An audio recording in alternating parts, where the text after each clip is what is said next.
मित्रों नमस्कार, आप हैं बसंत गुरु जी के साथ।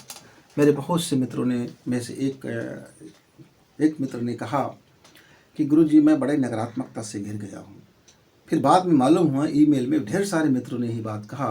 अभी उनकी उम्र करीब 20-22 साल का है। एक का तो 25 साल का है, एक का 18 साल का है, एक मेरे मित्र का तो 16 साल का है और एक मित्र का 35 साल का है, यानी नौजवान मित्र ने कहा कि गुरुजी हम अपने जीवन में नेगेटिव चीज़ों से घिर गए, हमारी दृष्टिकोण जरा भोथरा हो गई है। तो मित्रों इसके लिए क्या करना चाहिए?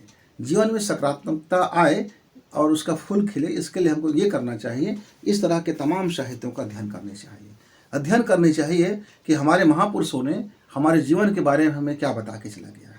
हम अपना मूल्य समझना शुरू करेंगे मित्र, तो हमारे जीवन में सकारात्मकता आना शुरू हो जाएगा। यदि हम अपना विश्वास को समझेंगे कि मेरा विश्वास क्या है, मैं क्या हूँ, मेरे अंदर में सामर्थ्य क्या है, मैं अंदर की शक्तियाँ क्या हैं और मैं अपने जीवन में क्या कर सकता हूँ, आखिर मेरे में कुछ कुव्वत है भी कि नहीं है, आखिर मैं धन का उपयोग करना समझूं, मैं जीवन को उपयोग करना समझूं, रिश्ते का उपयोग करना समझूं, परिवार को समझूं, खुद को समझूं, अपने मूल्य समझूं, तो निसंदेह आपका जो नकारात्मक पक्ष है वो समाप्त हो जाएगा मित्र।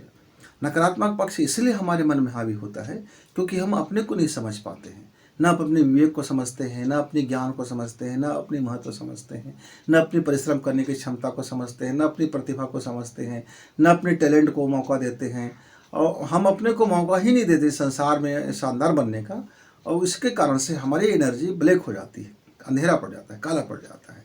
अब ऐसा समझ लो, आपके पास एक ऐसा शक्ति है कि या तो आप उसका उपयोग करो या तो आप नष्ट हो जाओ। तो आपने उपयोग करना बंद कर दिया तो आप क्या हो जाओगे? नष्ट हो जाओगे। तो नष्ट होने के लिए नकारात्मक शक्ति उत्पन्न होता है मित्र। आपके जीवन में जब घटिया चीज़ आ जाती है तो नकारात्मक शक्तियाँ हावी हो जाती है। आप ऐसा समझ लीजिए, एक कहानी है छोटा सा कि एक घर में एक पिता ने अपने दो बच्चे से कहा कि बेटा ये दो चीज़ें हैं, आप इसको जिसको जो चाहिए ले लो। एक को कहा कि दिन बहुत गर्मी हो जाता है, तपतपाते रहते हैं आपको, और एक को कहा कि रात में मज़ा आता है सोने में। दोनों बच्चे थे, दोनों को चॉइस दिया गया।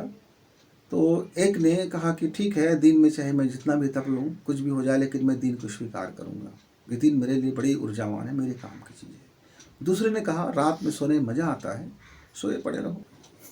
और एक ने अंधेरा को स्वीकार कर लिया, रात को स्वीकार कर लिया, क्योंकि उसको तुरंत सुख, उस समय सुख दिखाई देने लगा, उसको अच्छा लगा, मेहनत करने से बचने लगा, आलसीपन लगा, मज़ेदार लगा।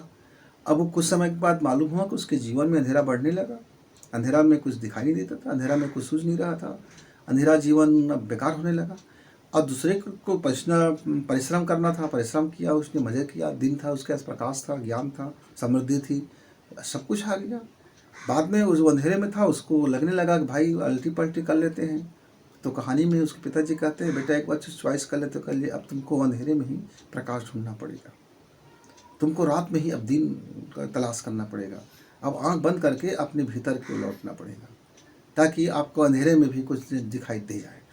तो मित्रों इस कहानी में बताया गया वैसे ही हम अपने जीवन में चॉइस कर लेते हैं, गंदे चीज़ों को, आलसी चीज़ों को, बेकार चीज़ों को, तो हमारी दिशाएं उधर चली जाती। चयन हमारा है, इसलिए जब हम चयन ऐसे ही कर लेते हैं तो हम नकारात्मक से घिर जाते हैं।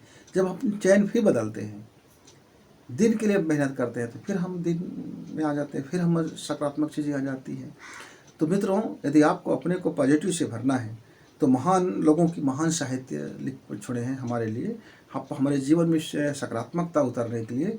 तो आप ऐसे साहित्यों का अध्ययन कीजिए और अपने आप को एकांत बैठने की कोशिश करें, शांत मन से खाली होने की कोशिश करें। बेकार में जो बातें बकबक हो रहा है उसको खाली करने की साधना करें, बेकार मन को साधना में लगा दें।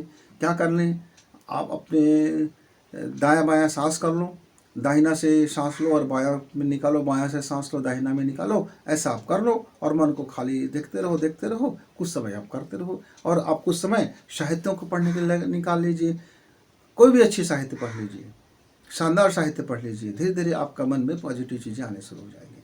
तो मित्रों आपके लिए हमने एक एडवाइस लाया, आपका जीवन सुंदर बने, शानदार बने, इसी मंगल कामना के साथ गुरु जी को विदा।